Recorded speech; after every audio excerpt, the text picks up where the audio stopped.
Eldrick Solon dropped to his knee, a bullet's kiss sending his world into black, smoke curling like a sleeping serpent around the pine-stained noon. The field smelled of iron and rain-sodden earth, a coppery tang that clung to the back of his throat as he fought for breath.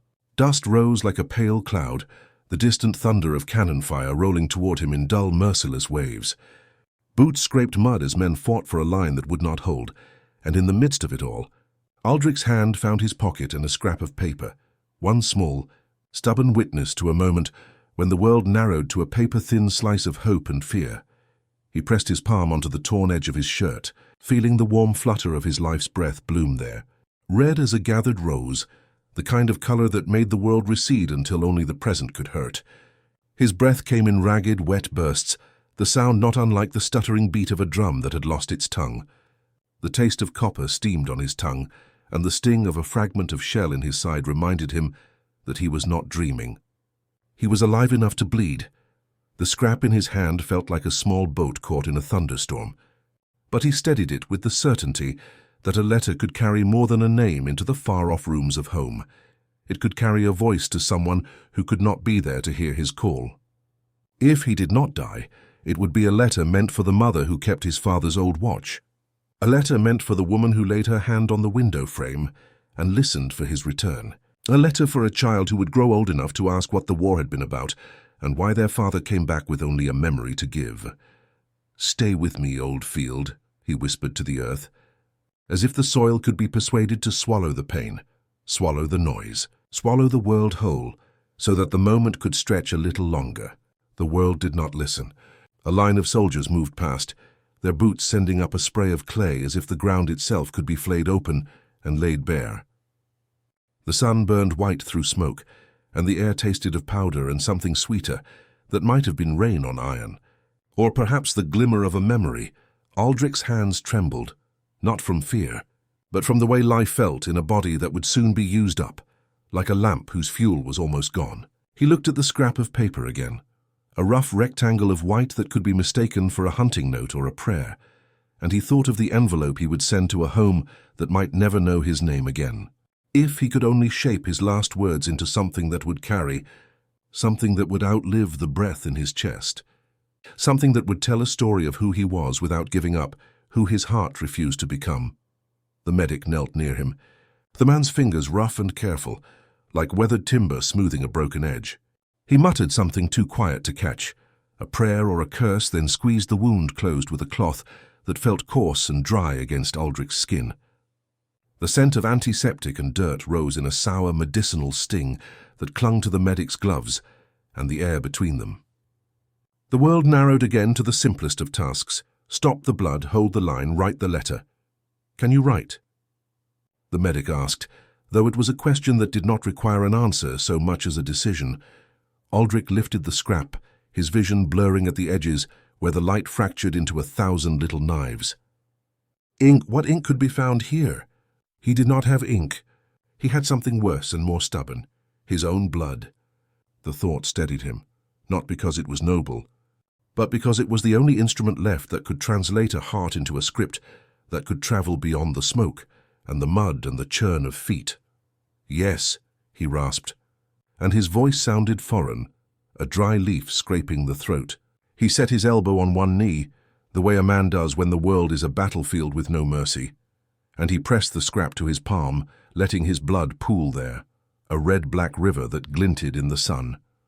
He imagined the color as a kind of ink, the only ink that would ever matter now, the last drop of his own life moving through the paper in a way no mud-streaked man's handwriting could. The first letters came slowly, stumble and tremor in each stroke, as if the paper were a creek that would only accept water if it could shape it as it flowed. He whispered the words as they formed, not quite sure to whom he spoke them, or even if anyone would listen beyond the rush of the battle.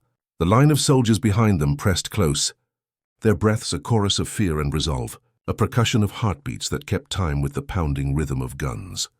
"Dear one," he wrote, but the thought of a dear one felt too distant, too delicate to put into the rough, jagged handwriting that blood could provide.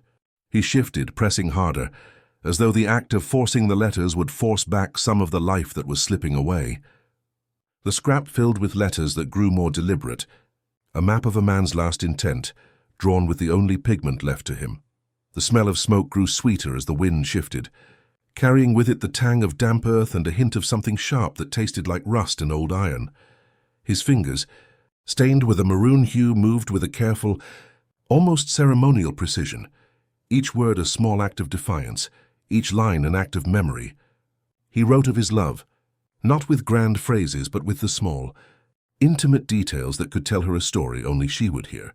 The way the sun found the curve of her smile, the way the kitchen light made her hair look like gold dust in the corners of a winter afternoon, the way his hands remembered her warmth when the nights grew long. The letter grew heavier as more of him poured onto it, not only blood but memory, a history that could not be torn away by shells or wind.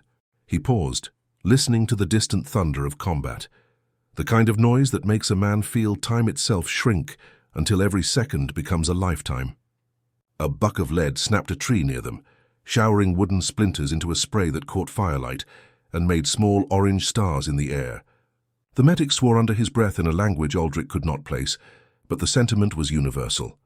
Pain, fear, urgency, the ragged edge of hope.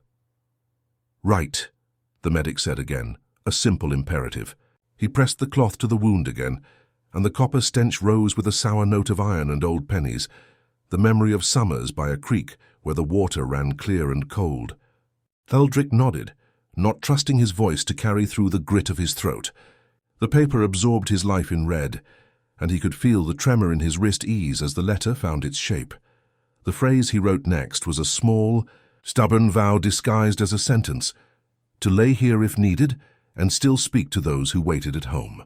He wrote of the danger, of the orders given, of the troops around them. The 40 or so who remained in the line, a remnant of a larger host, a number that dissolved into the field when the fighting sharpened into a blade rather than a blade of grass. The specifics, the exact count of those who stood and died, did not matter to him as much as the sense that every breath he took could be the difference between a final message and silence. He handed the scrap back to the medic when the line of writing ran dry, the blood having drained the last of its reservoir, leaving behind a dry, clotted line that looked like a map drawn on parchment. The medic's fingers, stained with the same red, laid the sheet carefully on a small piece of cloth, bit of blue from his own uniform, so it would not smear and would survive the next hours of travel, if there were to be travel at all.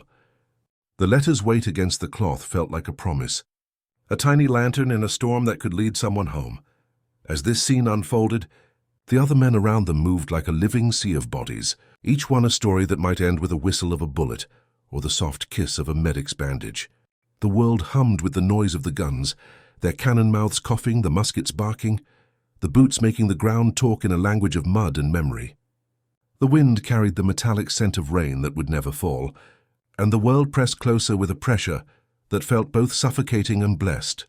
Suffocating because of the fear and the pain, blessed because Aldrich was still part of it, still able to try to speak his truth in the language that mattered.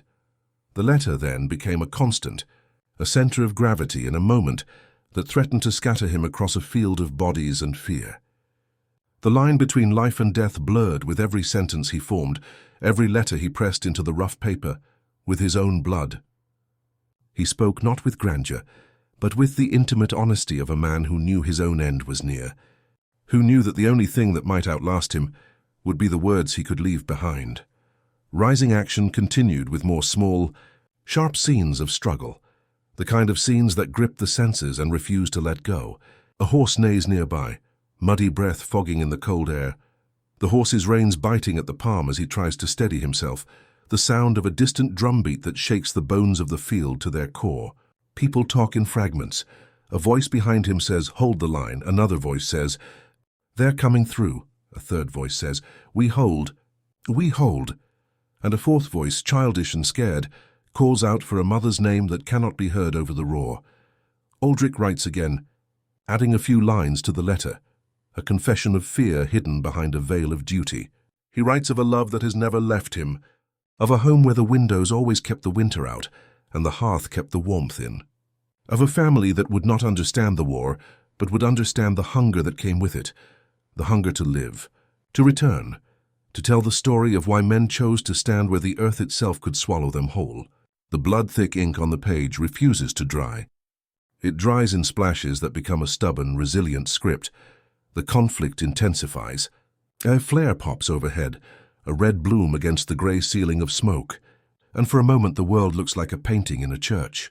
Truth, guilt, and sorrow arranged in an awful order that only a battlefield could produce.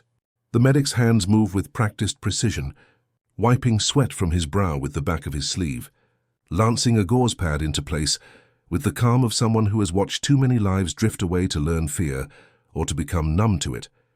Aldrich's breath steadies, not because fear leaves, but because it becomes a rhythm, a metronome for the heart's stubborn beat. In the upreaching minutes he faces a choice, a decision that must be made under a weight as heavy as any he has carried, between home and here. He could attempt to etch more words, but each stroke costs more blood, a bill that his body might not be able to pay. He could fold the letter and bury it in his pocket, a seed that would never sprout unless he lived to plant it another day. Or he could risk passing the physical letter to a fellow soldier who might survive the day's chaos and carry it to the person it was meant for. He looked up at the line of faces around him, their eyes bright with fear and determination, their lips moving in the silent cinema of courage that a war asks of all who stand in its glare. "Friend," he whispered to no one in particular, the word a tremor in the hollow of his mouth. "If I fall, keep this safe." The words slipped out as if the breath itself were a messenger, as if the letter needed a guardian more than a friend. A sudden surge of movement, a whistle cut the air, a sharp call that split the field's heart open and sent men scrambling like frightened birds.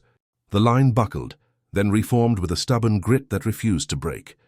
Aldrich's blood pooled more heavily now, pooling into the shallow hollow of the scrap where the ink would never fully dry. The writing taking on a new gravity, the gravity of a message that might be the last one ever given to a future that might never arrive. Climax looms as the battle cuts closer, and the soldier's fate becomes a single thread pulled tight across a loom of chaos. The enemy's advance comes in a swell of boots and cries, a chorus that drowns out even the thunder of guns for a heartbeat that feels like a drum in his ears. The medic's voice rises above the din, counting the names in a voice that is both compassionate and exhausted, a sound that says, "You are not alone and you are nearly done."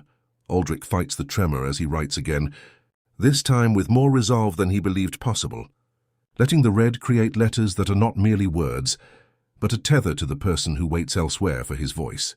He writes with care that becomes almost ritual, each letter formed with a purpose and a prayer. He addresses the letter to the dear one, a phrase that feels both intimate and universal. A width of feeling that could cross any distance, deserts, seas, and even the chasms of war. The surrounding noise becomes a tapestry, a texture you can smell and touch. The crackle of the musket smoke, the wet bite of the mud beneath his fingers as he writes, the cold bite of steel along his shoulder, where the wound thrums with each breath, the sound of wings, perhaps a bird startled by the firing beating somewhere above the smoke, the soft, intimate rustle of a cloth being pressed against. The letter, so it would not smear, would become part of the memory. This letter would carry into the future if he survived, and even if he did not. The conflict peaks in a moment of desperate courage.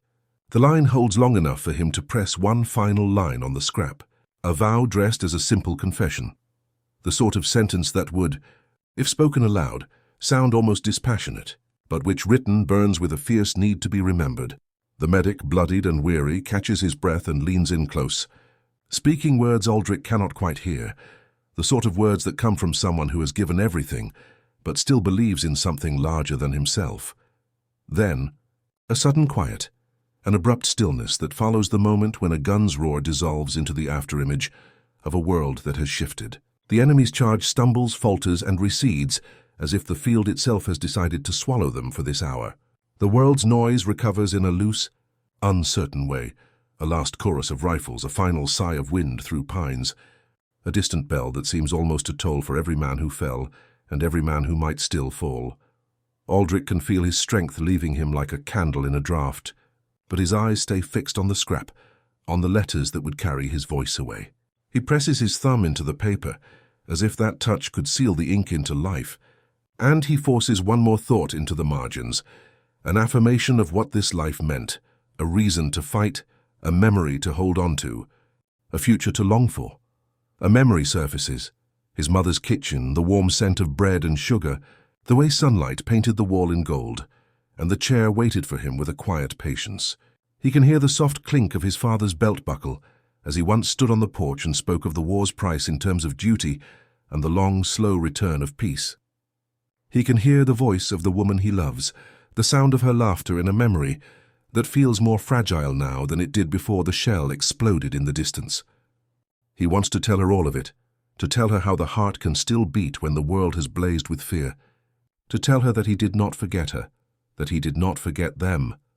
The battle's edge begins to recede as ammunition runs low and the night sharpens, turning the day's body into something more fragile, something waiting to be wrapped up in sleep and tomorrow's dawn. Aldrich sits back, letting his arms tremble with the exhaustion that follows a long, cruel trial. The scrap finally dries, its crimson ink turning dull and heavy, as if the blood itself has learned to speak in a language the living can read. He knows the end may come soon, yet he does not cease to listen for the sounds of the world beyond the smoke, voices that might carry the letter away, a guard who might take the message, a friend who might return to tell the tale when the fields have grown quiet again.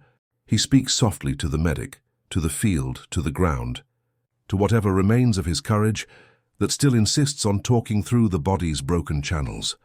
The moment's intensity settles into a solemn rap, a patient, stubborn calm that comes only to those who have chosen to write their truth with red ink in a world of ash and iron. The wound continues to sting.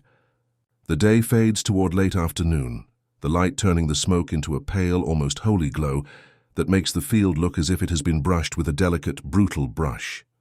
The air shifts again, the taste of rain rising even though the clouds persist, and the world breathes out a slow, exhausted sigh.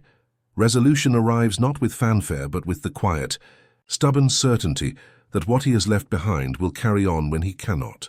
The letter, folded and pressed into a rough envelope of cloth, is moved to a shallow pocket of his coat, itself a torn map of wear and care.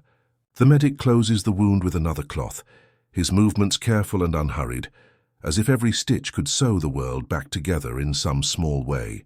The sound of the field fades behind the walls of his own fatigue, and all that remains is the weight of memory and the weight of the red script on the scrap. Aldrich's eyes close once, twice, and then open again with a gloss that makes the world blur into a watercolor of light and shadow. He breathes in the bitter metallic tang of fear, the sweet scent of rain yet to fall, the familiar tang of home that his body remembers even when his mind is on fire with the ache of all that remains unsaid and undone.